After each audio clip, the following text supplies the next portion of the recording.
Que bom que você está aí, que bom que nós estamos aqui para mais um culto.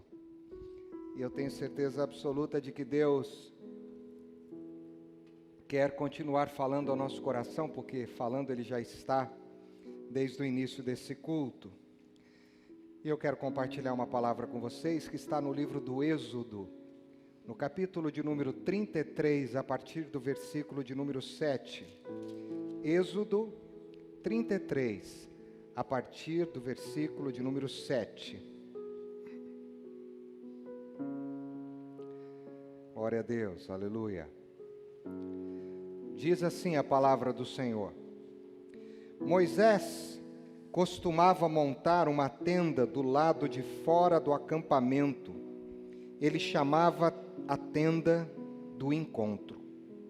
Quem quisesse consultar o Senhor ia até a tenda fora do acampamento. Sempre que Moisés ia até lá, todo o povo se levantava e ficava em pé à entrada de suas tendas, observando-o até que ele entrasse na tenda. Assim que Moisés entrava, a coluna de nuvem descia e ficava à entrada da tenda, enquanto o Senhor falava com Moisés. Quando o povo via a coluna de nuvem parada à entrada da tenda, todos prestavam adoração em pé, cada qual na entrada da sua própria tenda. O Senhor falava com Moisés face a face, como quem fala com o seu amigo. Depois, Moisés voltava-se ao acampamento, mas Josué, filho de Num, que lhe servia como auxiliar, não se afastava da tenda. Disse Moisés ao Senhor: Tu me ordenaste, conduza este povo, mas não me permites saber quem enviarás comigo? Disseste: Eu o conheço pelo nome e de você tenho me agradado. Se me vês com agrado, revela-me os teus propósitos para que eu te conheça e continue sendo aceito por ti. Lembra-te que esta nação é teu povo. Respondeu o Senhor: Eu mesmo o acompanharei e lhe darei descanso. Então Moisés lhe declarou: Se não fores conosco, não nos envies. Como se saberá que eu e o teu povo podemos contar com o teu favor, se não nos acompanhares? Que mais poderá distinguir a mim e a teu povo de todos os demais povos da face da terra? O Senhor disse a Moisés: Farei o que me pede, porque tenho me agradado de você e o conheço pelo nome. Então disse Moisés: Peço-te que me mostres a tua glória. Peço-te que me mostres a tua glória. E Deus respondeu: Diante de você farei passar toda a minha bondade, e diante de você proclamarei o meu nome, o Senhor. Terei misericórdia de quem eu quiser ter misericórdia, e terei compaixão de quem eu quiser ter compaixão. E acrescentou: Você não poderá ver a minha face, porque ninguém poderá ver-me e continuar vivo. E prosseguiu o Senhor: Há aqui um lugar perto de mim, onde você ficará em cima de uma rocha. Quando a minha glória passar, e eu o colocarei numa fenda de rocha, e o cobrirei com a minha mão, até que eu tenha acabado de passar. Então tirarei a minha mão, e você verá as minhas costas, mas a minha face ninguém poderá ver. Que diálogo! Que diálogo! Um diálogo muito pouco comum nas Escrituras. Para mim, um dos diálogos mais ousados de todas as Escrituras.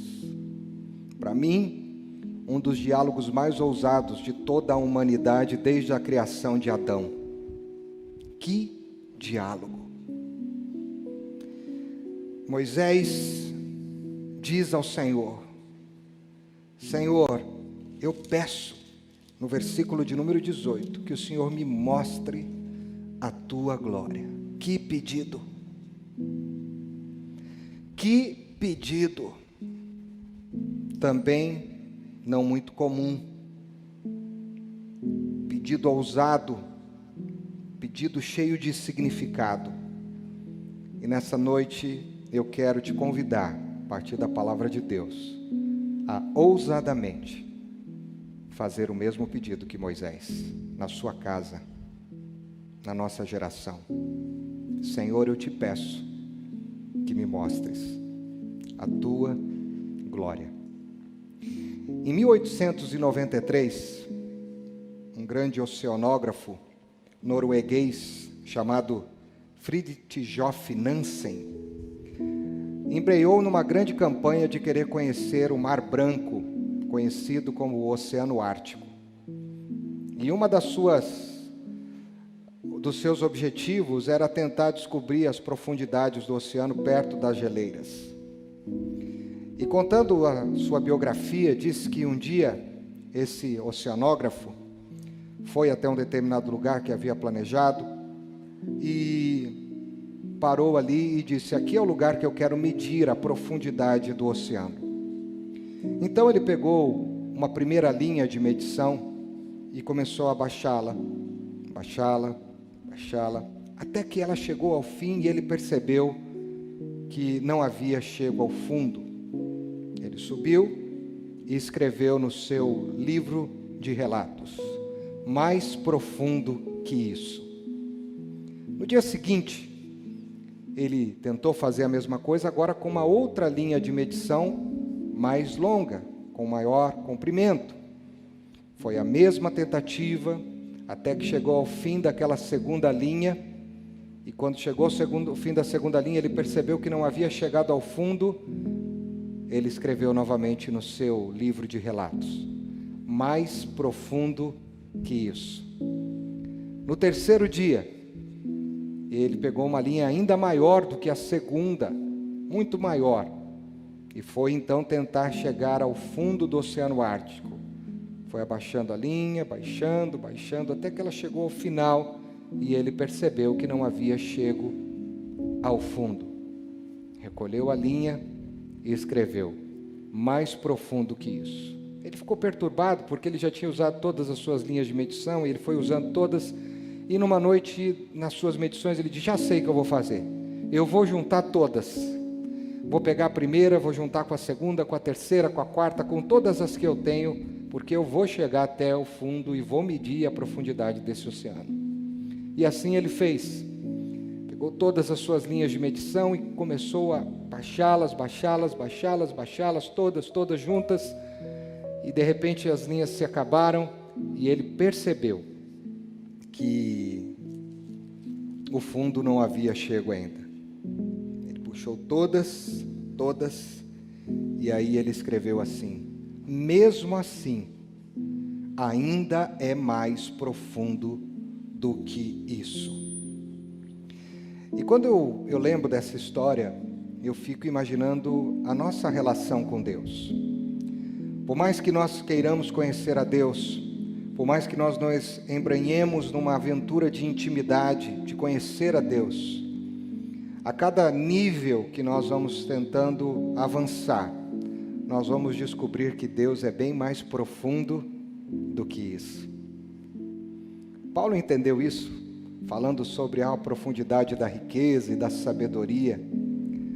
Deus é uma fonte inesgotável, e por mais que o ser humano tente ousar em conhecer a Deus, ele sempre terá muito mais a conhecê-lo. Moisés foi um desses homens que pegou uma das linhas de medição da relação com Deus, da intimidade com Deus, e arriscou em águas muito profundas. E nas águas profundas ele ousou, como eu disse no início, mais do que todos os homens. E no capítulo 33, no versículo 18, Moisés ousou pedir conhecer as profundezas de Deus. Senhor, eu peço que tu me mostres a tua glória. E aí nós lemos todo o diálogo. Deus diz: ninguém pode me ver face a face, porque não permanecerá vivo. E Deus então permitiu que Moisés enxergasse as suas costas. Que privilégio, que águas profundas, que profundidade de intimidade que esse homem teve com Deus. E é muito interessante pensar um pouco até onde Moisés conseguiu caminhar com Deus e desde onde ele saiu. Todos nós sabemos, conhecemos a história de Moisés, eu não vou repetir aqui, Todos nós sabemos o chamado que Deus fez para ele no início do livro do Êxodo, a ida dele até o Egito, tudo que aconteceu no Egito, tudo que aconteceu no início da peregrinação, muitos eventos que aconteceram pós-Mar Vermelho. E Moisés está tendo experiências muito significativas com Deus. Mas para a gente entender esse texto da tenda de encontro, a gente precisa voltar para o capítulo 24 do livro do Êxodo. Se você estiver aí com o seu smartphone, com a sua Bíblia, você pode acompanhar, eu vou repetir assim, de uma forma bem objetiva.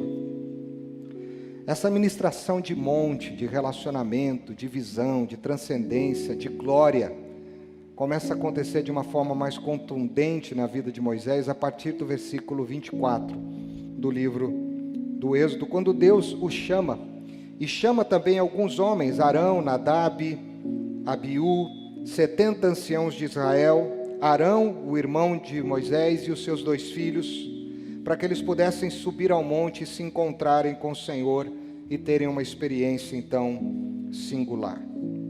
Porém, o único que chegou ao topo do monte, o único que chegou mais perto, vamos dizer assim, de uma experiência mais íntima com Deus, foi Moisés.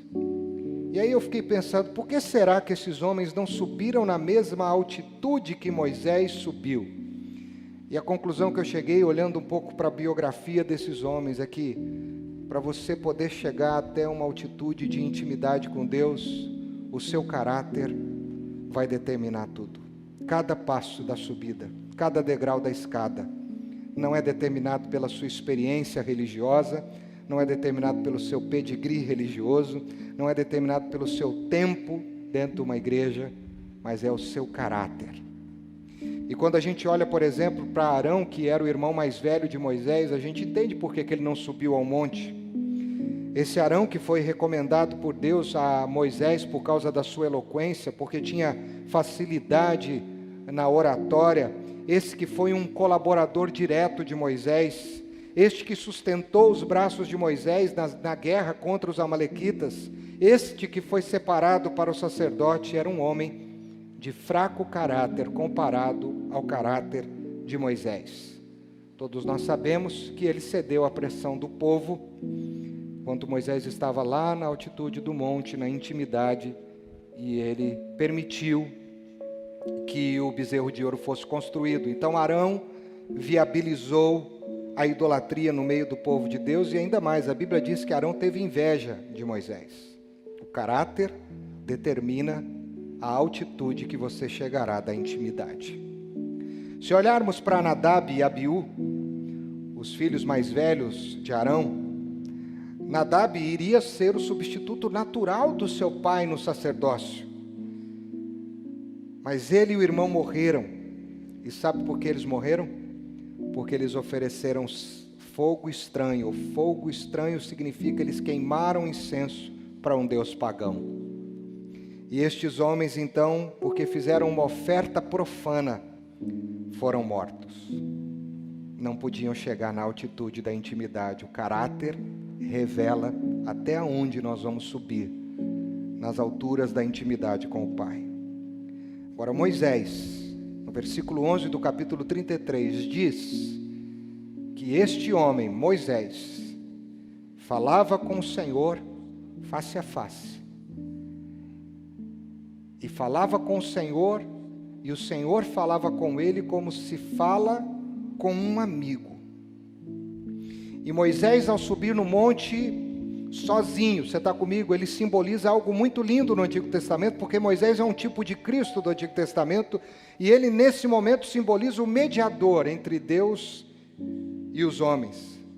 Só que a Bíblia vai nos dizer lá no livro de Hebreus, no capítulo 3, trazendo à luz o ministério de Moisés, que essa experiência de Moisés era apenas para ressaltar o grande mediador, o único mediador, o sublime mediador, o supremo mediador, o mediador da nova aliança, que é Jesus. Moisés tem uma experiência fortíssima com o Senhor. No capítulo 24, no versículo 15, quando ele subiu, diz o texto que uma nuvem cobriu o monte e a glória do Senhor permaneceu naquele lugar durante 6 dias. E no 7º dia o Senhor chamou Moisés para mais alto. já estava na bênção, já estava na intimidade, a glória já estava ali, mas Deus diz: tem mais, é mais profundo que isso. Você está comigo? É mais profundo que isso. E quando a nuvem toma o monte, Deus o chama, e ele ficou então naquele momento suprido na presença do Pai, tendo experiências maravilhosas e significativas da intimidade do Senhor por 40 dias e 40 noites. Deus ministra na vida de Moisés, e nós temos todo o relato aqui no livro do Êxodo, os detalhes da edificação, do funcionamento, da construção do tabernáculo. Então, quando Moisés sai da presença de Deus, cheio da glória, ele desce, como nós já mencionamos, e ele então percebe toda a celeuma de um povo que foi mal orientado e que decidiu não confiar no que Deus tinha para eles. Então Deus fica irado e decide destruir o povo. Moisés então suplica diante de Deus, no capítulo 32, versículo 14, para que Deus possa mudar de ideia, para que Deus possa mudar a sua inclinação. No versículo de número 22, Moisés diz para o Senhor, que no capítulo 32, que ele não se aborreça, porque o povo tinha uma natureza para fazer o que é errado. Moisés está num nível de intimidade com Deus que ele consegue distinguir claramente os efeitos danosos de uma natureza comprometida pelo pecado. Então Deus, ouvindo e conversando com Moisés, no versículo 26 do capítulo 32, decide passar uma peneira santa. E na peneira santa ficam apenas poucos homens diante de todos aqueles que estavam, e 3.000 homens morrem no arraial. Deus peneira o caráter é peneirado, e pelo caráter a morte vem. Então Moisés volta-se novamente para falar com Deus, e ele fica tão nervoso com a atitude de Deus. No versículo 35 do capítulo 32, ele diz: Senhor, se o Senhor não andar com esse povo, se o Senhor não nos ajudar, eu vou dizer uma coisa, hein? Eu quero que o Senhor risque o meu nome do teu livro. Então aí nós chegamos no capítulo de número 33, o povo sai de novo uma terra com Moisés, mais temente. E aí Moisés constrói essa tenda de encontro para ser um símbolo de reverência na relação com Deus, um símbolo de intimidade na adoração a Deus. E quando Moisés entrava, esse homem que chegou a águas mais profundas, que subiu a níveis mais elevados, diz o texto, nós lemos isso, que ali quando ele entrava, vinha uma nuvem que ficava na entrada daquela tenda, e ali Deus falava com Moisés. E quando o povo via, ao invés de querer construir bezerro de ouro, porque agora isso já foi superado, o povo em pé adorava, bendizia, glorificava o Deus. Versículo 11 do capítulo 33 diz: o Senhor lhe falava face a face, como quem fala com seu amigo. Versículo 13, ele clama: revela-me os teus propósitos, para que eu conheça e continue sendo aceito por ti. Versículo 14, Deus lhe diz: eu mesmo acompanharei e lhe darei descanso. Se não for conosco, não nos envie, diz ainda Moisés. Versículo 17, Deus diz para ele: eu vou fazer o que você me pede, porque eu não tenho me agradado do povo, mas eu tenho me agradado de você. Eu te conheço pelo nome, eu conheço o seu caráter, eu conheço a nossa relação, eu conheço a nossa relação de intimidade, e porque você é um homem que eu considero meu amigo, eu levo em conta o que você me pede. E aí Moisés, que não é bobo nem nada, vem o versículo de número 18, ele diz: Senhor, já que é assim, né? Já que nós estamos vivendo essa experiência tão maravilhosa, e eu tenho experimentado essa tua presença de uma forma tão linda, eu quero ir para águas mais profundas, eu quero ir para lugares mais elevados. E aí no versículo 18 ele diz assim: me mostra a tua glória. Que pergunta, que pedido desse homem: peço que me mostres a tua glória. Fiquei pensando, por mais que eu tenha intimidade com Deus, pensando ainda em coisas que precisam ser tratadas na minha vida, como pecador, eu não sei se eu teria essa ousadia ainda na mesma dimensão de Moisés. Mas é muito significativo esse pedido, porque esse pedido nos leva a pensar que Deus nos quer em lugares mais profundos.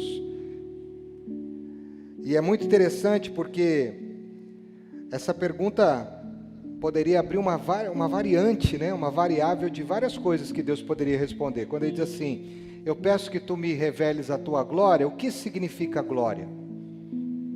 A justiça de Deus, grande justiça de Deus, o manto de Deus, a grande santidade de Deus revelada no seu manto, a ira de Deus, o poder de Deus, o cetro de Deus de poder e majestade.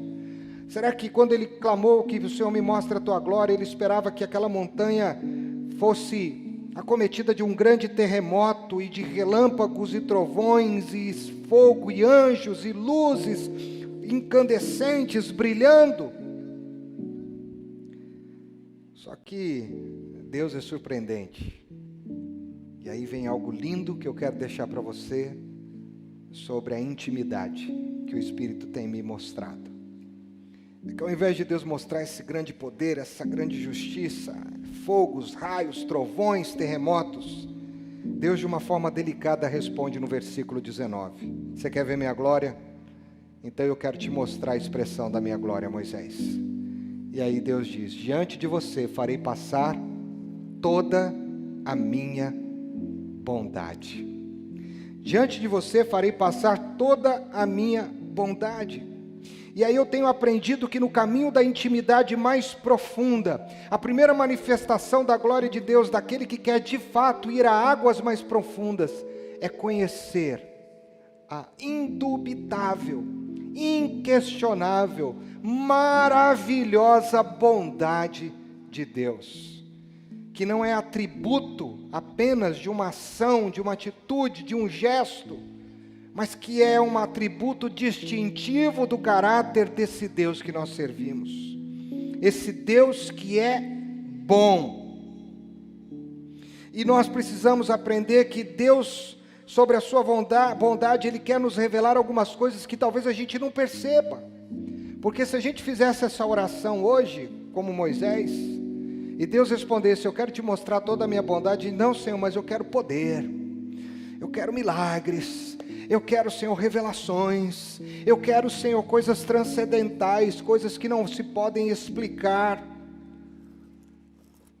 Mas pense comigo, a bondade de Deus é um detalhe que muitas vezes nós não percebemos. Passamos dias difíceis agora.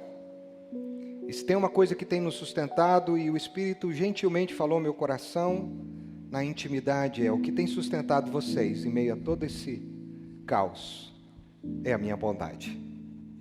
É a minha bondade.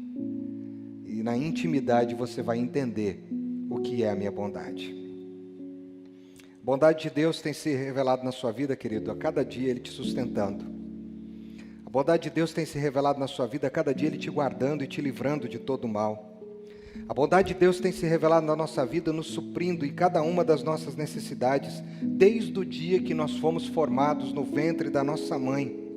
Desde o dia que houve vida no ventre da mãe, a bondade de Deus tem se revelado, nos sustentando, nos livrando, cuidando, suprindo a nossa vida. Só que isso é tão gentil, é tão delicado, é tão ternal de Deus, que muitas vezes a gente não percebe. A gente se habituou com a bondade, mas a gente deixou muitas vezes de percebê-la. E Deus estava revelando a sua bondade ao povo desde o momento ele que disse para Moisés no monte, eu ouvi o clamor do meu povo, eu desci e vou livrá-lo das mãos de Faraó. Deus estava revelando a sua bondade, fazendo aqueles atos maravilhosos. Aquilo tudo era gesto da bondade de um Deus que decidiu tirar o povo da escravidão, do sofrimento e levar o povo para um lugar de vida, de paz e de esperança. E nós esquecemos que a bondade de Deus é expressa na nossa vida por cada amanhecer. Nós nos esquecemos que a bondade de Deus é revelada na nossa vida agora, falando de problemas graves respiratórios. A cada inspiração e expiração que nós temos livremente no nosso pulmão é a bondade de Deus. O ato de ir e vir é revelada a bondade de Deus. A bondade de Deus é se revelando na nossa vida constantemente. E quem caminha na intimidade, Quem caminha desfrutando da presença desse Deus não passa alheio aos seus olhos que o que tem sustentado a sua vida é a bondade desse Deus. Deus mostra a sua bondade nos eventos que cercam a nossa vida. Vocês sabiam disso? Só que a gente se habituou. Cada prato de comida, cada pedaço de pão. Estava me lembrando de uma história, eu acho que eu não contei aqui em Londrina ainda. Quando eu tinha 8 anos de idade, morava em São Paulo. Nós morávamos num cortiço, num bairro da Zona Sul chamado Campo Belo. E naquele cortiço cada um morava num cômodo. Nós começamos morando nesse cortiço num banheiro em 4 pessoas. Dormíamos numa banheira velha com uma tábua de madeirite e um colchão, 2 para cima, 2 para baixo. A nossa pia era a pia do banheiro. Mas aí meu pai melhorou um pouco de situação e a gente foi morar na cozinha da edícula. A edícula era dividida por cômodos. E com 8 anos de idade, aquele cortiço moravam muitas famílias e eu me lembro claramente de que houve uma briga muito intensa, aquelas pessoas brigando, gritando, xingando, e eu era uma criança muito curiosa, muito espoleta, diziam, né? Espoleta, aquela criança agitada, curiosa, e o curioso, quando vê uma briga, ele tem uma tendência muito grande de querer dar uma espiadinha. Você não é como eu, mas eu só tinha 8 anos, você já é adulto, não é curioso. E aquela coisa, aquela briga, aquele xingamento, e eu saí, eu me lembro claramente, aqui estava a porta da cozinha, e aqui à minha direita, vamos dizer, alguns metros, a porta do corredor que entrava para casa, e tinha uma pia do lado de fora, coletiva, onde o pessoal lavava a louça. Eu me lembro que eu fui correndo, a minha irmã Rosa me chamava de Rica, era o meu apelido de criança, Rica.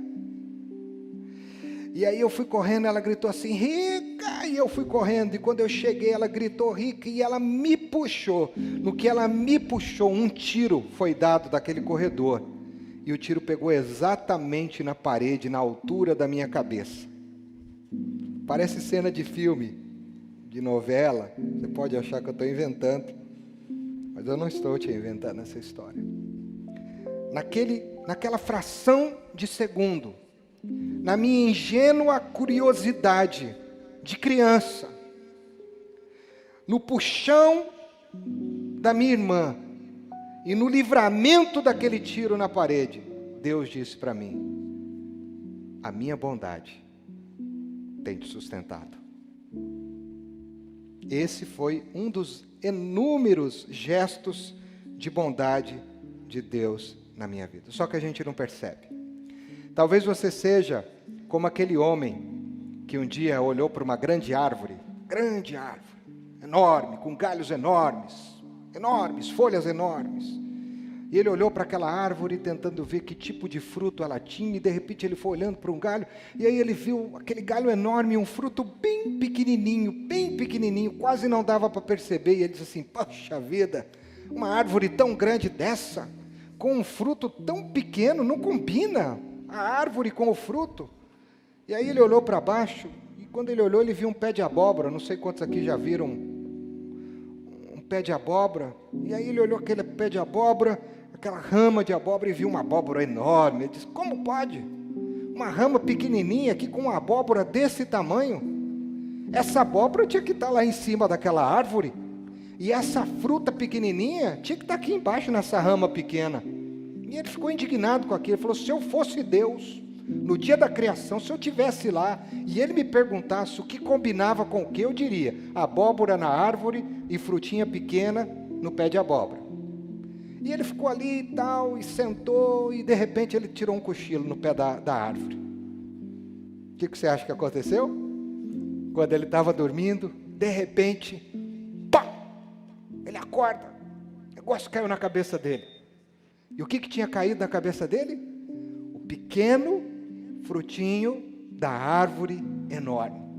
Quando ele acordou, ele disse assim, ai meu Deus, obrigado porque não era um pé de abóbora, porque se fosse uma abóbora, com certeza eu teria morrido. O peso. E muitas vezes a gente não entende por que uma coisa é de uma forma e por que outra coisa é de outra forma.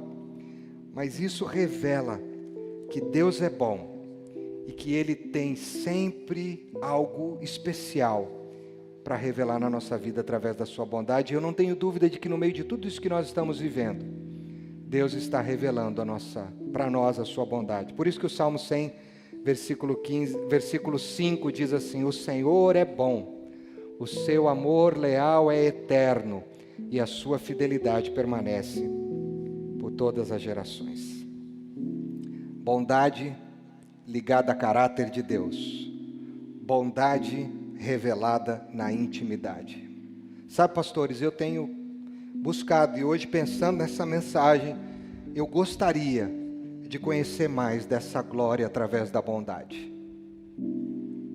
Talvez a gente fique buscando muita coisa espalhafatosa, querendo uma abóbora em cima da árvore. E Deus tem muita glória para mostrar num pequeno fruto da sua bondade na nossa vida. E a igreja precisa acordar para isso nesse tempo. Não podemos ser mais os mesmos. A gente precisa se movimentar para o caminho certo. A gente precisa ir para águas mais profundas e subir a lugares também mais elevados. Parece uma discrepância, mas são duas metáforas muito interessantes que dá para você entender. Então, para a gente poder entender essa glória de Deus, a gente precisa dar um rumo certo para a nossa vida. E eu tenho entendido que esse tempo de crise, como foi o tempo de crise do povo aqui, nesse momento em que Moisés precisa interceder em favor do povo, foi um momento onde Deus estava querendo corrigir a rota do povo, para que o povo também pudesse experimentar de uma intimidade, a semelhança que Moisés estava experimentando. Todos poderiam experimentar, mas eles não quiseram. A palavra direcionamento significa rumo. Direcionamento significa rota certa, orientação. E Deus nos criou para a gente ter uma rota certa, um rumo certo. E talvez esse momento que nós estamos vivendo seja o tempo da gente dizer: Senhor, me mostra a Tua glória, para que na intimidade eu perceba a Tua bondade.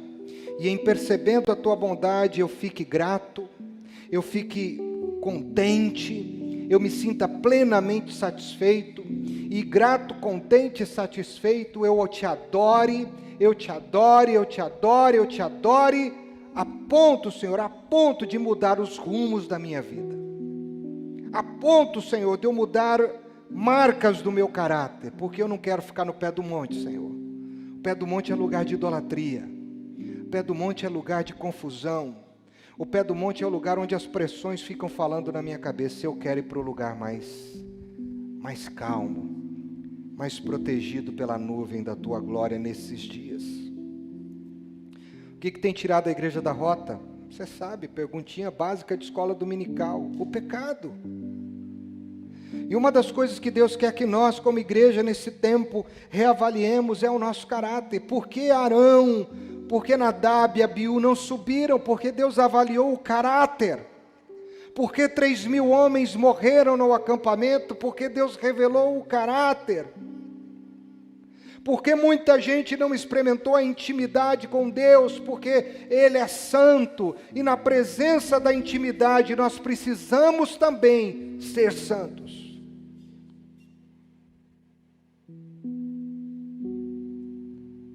Deus não quer que a gente fique nas águas rasas. Esses dias eu estava revendo aquele filme. Na verdade eu li o livro primeiro, acho que em 2008, por aí, 2009, que é uma ficção com princípios bíblicos, cristãos e tal. Não é uma leitura ipsis literis da Bíblia. Aquele filme é A Cabana. E é muito interessante que quando aquele homem que sofre da sua crise em relação a Deus por causa da perda da sua filha, ele começa a se reavaliar. Ele que foi criado na igreja quando pequeno, ele descobre uma coisa muito interessante, que é a crise de muita gente hoje em dia. Ele diz assim: a minha mulher, quando eu olho para a relação dela com Deus e comparo com a minha, eu poderia comparar a minha intimidade com Deus como um pirex, onde se coloca uma xícara. Eu até conheço muitas coisas sobre Deus, eu fui criado nesse ambiente, eu tenho muito conhecimento, mas tudo que eu tenho é muito raso. Agora, a minha mulher, ainda que ela não tenha a quantidade de informações que eu tenha, o que ela tem com Deus é mais profundo. E nós estamos vivendo uma igreja, estávamos vivendo, eu quero crer em nome de Jesus que isso mudou, está mudando, que tinha muito conhecimento das coisas de Deus. A gente sabia muitas coisas sobre a igreja. A gente sabia muitas coisas sobre a vida dos outros, da religião dos outros. Mas o que Deus quer é que você saiba menos, mas seja mais profundo. Mais profundo. Ainda mais profundo, como disse aquele oceanógrafo. O caminho da intimidade é um caminho de profundidade. Nós temos falado de intimidade com Deus já faz tempo aqui nessa igreja. Eu tenho levado a sério esse negócio, meus irmãos. Eu tenho levado a sério. Porque não há outro caminho a não ser a gente querer se reavaliar e fazer orações cada vez mais ousadas na presença do Pai, como Moisés foi capaz de fazer. Sair de um nível de oração, de pedidos, de experiência com Deus. Uma vida autocentrada no nosso eu. A maior crise que eu comecei a ter quando eu busquei intimidade com Deus foi a crise do eu. Era tudo eu. Senhor, ajuda a minha família, Senhor, me ajuda na minha crise, Senhor, cuida da minha saúde, Senhor, cuida do meu trabalho, Senhor, cuida dos meus desejos, cuida dos meus sonhos, Senhor. E ainda que sejam legítimos, ainda que não sejam sonhos esdrúxulos, vãos, a minha relação com Deus se centrava no eu. E quando Moisés está na presença de Deus, quando Moisés tem a oportunidade de pedir, quem sabe, alguma outra coisa, ele diz, Senhor, eu quero ver a tua glória. E quando Deus vai mostrar a glória, ao invés de Deus fazer outra coisa que talvez a gente, com a nossa religião contemporânea, imaginasse que Ele iria fazer, Deus delicadamente mostra que na intimidade existe o reconhecimento da sua bondade, da experiência de andar com Ele todo dia, livre, guardado, suprido, amparado, sustentado pelas tuas mãos. O caminho da intimidade não existem coisas materiais. O caminho da intimidade é estritamente espiritual. Bondade é espiritual. Intimidade é espiritual. E como é difícil, hein? Como foi difícil e como tem sido difícil vencer esse oponente na relação. Porque o eu ainda pede muita coisa. O eu tem muito medo. O eu se ressente. O eu se angustia. O eu é consumido pela ansiedade. Agostinho dizia uma frase formidável sobre essa luta. Agostinho dizia assim: pode haver apenas dois amores fundamentais. O amor a Deus até recusa total do eu, ou o amor ao eu até o esquecimento e recusa total de Deus. Então, que tipo de amor eu tenho tido na intimidade? Eu tenho sonhado com uma geração pós-Covid, pós-vírus, que queira mergulhar nas águas mais profundas e experimentar coisas que ainda não experimentou, mas não factíveis, apenas como prosperidade, como melhora de um padrão de vida, como uma garantia física. Mas homens e mulheres que estão sendo retrabalhados e tendo um caráter, que quando Deus avaliar, Ele não vai matar no pé do monte. Ele vai dizer, pode subir. Eu quero que você suba um pouquinho mais alto, porque eu tenho me agradado de você, então, sobe mais um degrau aí, chega mais perto de mim. Querido, nesse caminho da intimidade, nós precisamos entender que os propósitos de Deus querem se revelar ainda mais na nossa vida. Você está comigo, amém? Versículo 33 do capítulo, versículo 13 do capítulo 33, olha que interessante. Revela-me os teus propósitos. Olha que oração bonita para a gente fazer em tempo de pandemia. Em tempo de tantas coisas que estão confusas. Senhor, revela-me os teus propósitos. Revela-me os teus propósitos, Senhor, para que eu possa compreendê-los. Só que é o seguinte, meu irmão, minha irmã, se a gente não estiver onde Deus quer que a gente esteja, vai ser muito mais difícil a gente compreender. Jeremias 29:11, quando Deus vai falar dos seus propósitos dos seus planos, Ele vai dizer que Ele conhece os planos que Ele tem para nós. Ele vai dizer que Ele sabe o que Ele tem planejado para cada um de nós, e Ele quer nos fazer prosperar, Ele quer nos dar uma esperança, Ele quer nos dar um futuro. Mas eu não peço a prosperidade de coisas, peço a prosperidade de caráter, na intimidade, o caráter. Eu quero prosperar no caráter, nos sentimentos, nas emoções. Deus está atrás de homens e mulheres que querem prosperar no caráter. No caminho da intimidade, Moisés foi um homem que prosperou no seu caráter. Ele teve dificuldades, passou por lutas, cometeu erros, mas Deus foi trabalhando o seu caráter, porque Ele permitiu que Deus assim trabalhasse. Conheci um pastor em Marília, antes ainda de ser pastor em Marília, que trabalhou na área de música, muitos anos aqui no Brasil. Ele já não mora no Brasil há bastante tempo, e ele tem algumas composições que eu gosto bastante. E uma das canções que ele compôs se chama Cumpra em Mim. E eu quero ler um trecho dessa canção, que é uma grande oração. Linda essa canção. E ele diz assim: ó Deus, meu coração necessita tanto ouvir tua doce voz que me consola na tribulação. Refrigera minha alma, faz brotar em meu interior uma fonte de água viva. Feito servo quebrantado, me ofereço a Ti em oração. Seja feita a Tua vontade em minha vida. E aí vem o coro da canção, que é a parte que eu mais gosto. Diz assim: cumpra em mim o Teu querer. Mais de Jesus eu quero ter. Manifesta o Teu poder em minha vida. Isso é prosperidade de caráter. Essa é uma oração que trabalha a prosperidade do nosso caráter.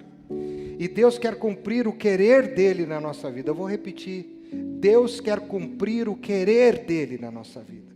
Há um querer de Deus a ser cumprido na nossa vida, quando a gente diz: mostra-me a Tua glória. E Deus não procura pessoas perfeitas, Deus procura pessoas imperfeitas, mas que estejam dispostas a prosperar no caráter, como Moisés assim o fez. E por fim, nós precisamos clamar para sermos mais perceptivos à glória de Deus.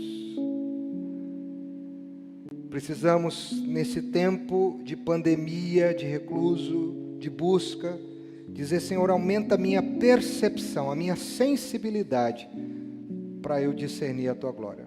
A glória foi manifesta na bondade, revelada na amizade, desvendada na intimidade.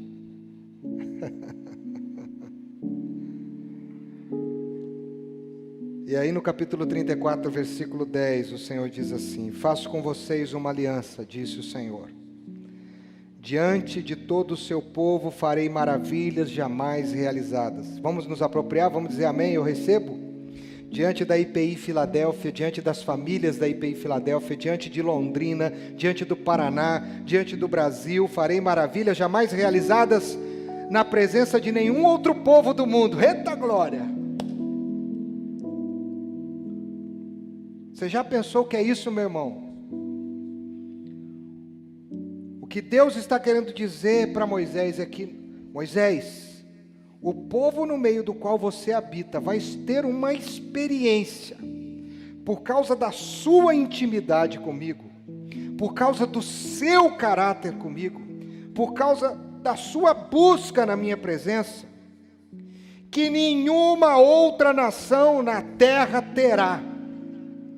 E eu tremi, eu disse: Senhor, então precisa de um homem, de uma pessoa, para que uma nação possa ver maravilhas jamais realizadas na presença de nenhum outro povo do mundo. Deus disse: sim, um homem. uma mulher, um jovem que decide prosperar no caráter e discernir a minha glória na sua geração.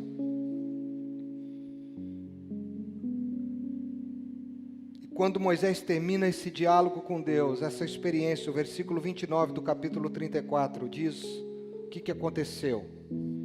Agora o exterior revela o que estava no interior. Ao descer do monte Sinai com as 2 tábuas da aliança nas mãos, Moisés não sabia que o seu rosto resplandecia por ter conversado com o Senhor. Sabe o que isso significa? Que um homem ou uma mulher que anda em intimidade com Deus, que experimenta a glória de Deus, não precisa se esforçar, não precisa evidenciar, não precisa se maquiar e nem colocar uma luz de LED pendurada ao seu pescoço. Deus faz questão de fazer isso. Mesmo que você não perceba, Ele faz questão de mostrar que você é um homem ou uma mulher que anda na intimidade das águas profundas com Ele. E o texto diz que quando o povo viu, ficou espantado e maravilhado. E Moisés precisava inclusive cobrir o rosto para estar com o povo, porque eles ficavam com medo dele. E Deus quer transfigurar a igreja para a sua glória, quer encher a igreja da sua glória. Ele quer ver homens e mulheres resplandecendo a sua face, porque o seu coração já estão em chamas. Lá em Lucas capítulo 9, versículo 29, quando eles estavam tendo aquela experiência maravilhosa no monte, Moisés está ali. A glória de Deus é real. Jesus é a expressão da glória de Deus. A glória de Deus se manifestou no passado, no Sinai, na coluna do fogo, na arca da aliança, no tabernáculo, no templo, em Moisés. A glória de Deus se revelou na vida daqueles pastores que estavam no campo, como faziam sempre, e uma miríade de anjos celestiais apareceram dizendo que Jesus havia nascido. A glória de Deus foi revelada a um homem simples chamado João, ao perceber uma revelação de que o Verbo havia encarnado e que a glória do Pai havia se manifestado. Aliás, João teve essa revelação ainda dentro do útero. Jesus, por onde passava, refletia a glória de Deus. Jesus cumpriu o seu ministério em glória. Jesus pregou cada sermão em glória. Jesus tocou cada pessoa em glória. Jesus abraçou cada vida em glória. Jesus sofreu em glória. Jesus morreu em glória. Jesus ressuscitou em glória. Jesus subiu aos céus em glória. E Jesus voltará dos céus em glória. Deus quer manifestar a sua glória na nossa vida nesse tempo. Você é um templo que foi construído para a glória de Deus. 1 Coríntios capítulo 3, versículo 16, diz que nós somos templo do Espírito. E porque você é templo do Espírito, é porque você é a habitação de Deus. E Deus decidiu habitar em você e em mim, para que a glória dele seja manifesta. Então, por que não, ousadamente, nessa noite, nesse tempo de crises, e medos, e mais medos, e dificuldades, e mais dificuldades, nós não possamos orar. Senhor, eu te peço que me mostres a tua glória. E quando a glória de Deus se manifestar, a presença dele será evidente, sem nenhum esforço nosso. Aonde você chegar, a presença de Deus será evidente. O inferno terá medo de você. Seus inimigos terão medo de você. Porque a presença de Deus será evidente na sua vida. E aí, olhando para todo o princípio bíblico sobre glória, e fogo na vida de alguém, sabe o que significa teologicamente? Vou usar aqui com o pastor Silas à minha frente. Aprovação. Fogo e glória significa aprovação. Deus dizendo, eu aprovo. Por isso eu deixo que a minha glória seja manifesta. Eu aprovo.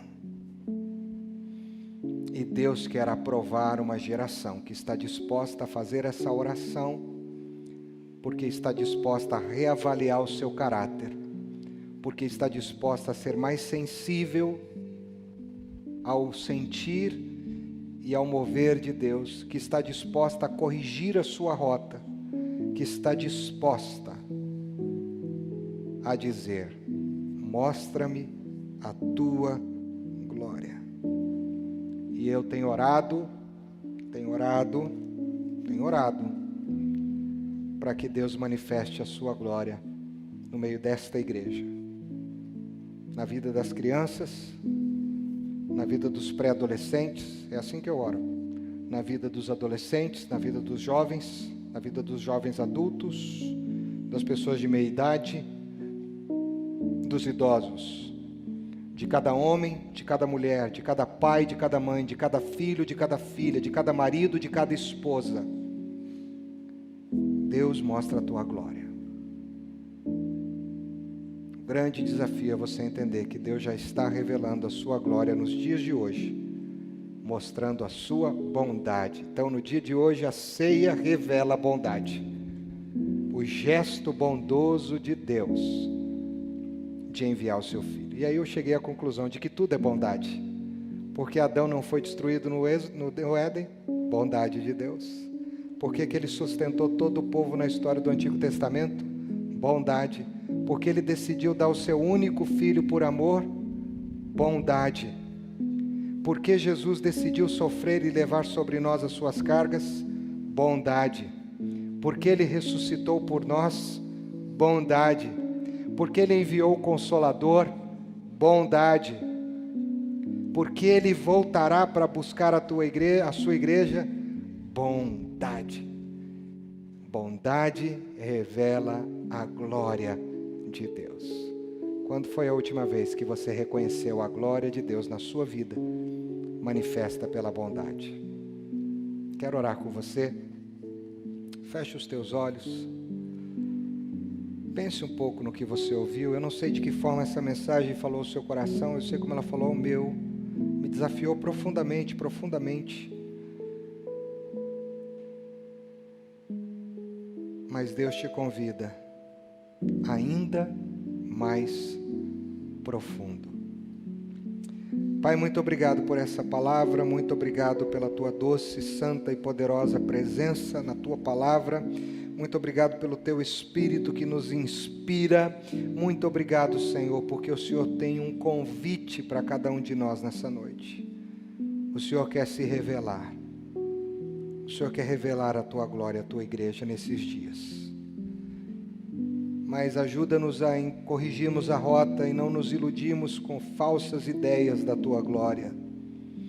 Ajuda-nos, Senhor, a vencermos os inimigos que nos impedem de discernir a tua glória, principalmente o nosso eu. Ajuda-nos, Senhor, nessa noite a sermos gratos pela tua bondade que revela a tua glória. Ajuda-nos, Senhor, a discernirmos que se estamos agora, onde estamos, nesse instante, agora, nesse instante, é porque a tua bondade tem se estendido sobre nós, assim como tem sido de geração a geração, porque o teu amor é eterno. Abençoa essa vida, abençoa essa casa, abençoa esta família, abençoa este teu filho e esta tua filha, e que nesta noite, ousadamente, todos nós possamos dizer: mostra-me a tua glória, no nome santo e poderoso de Jesus. Amém.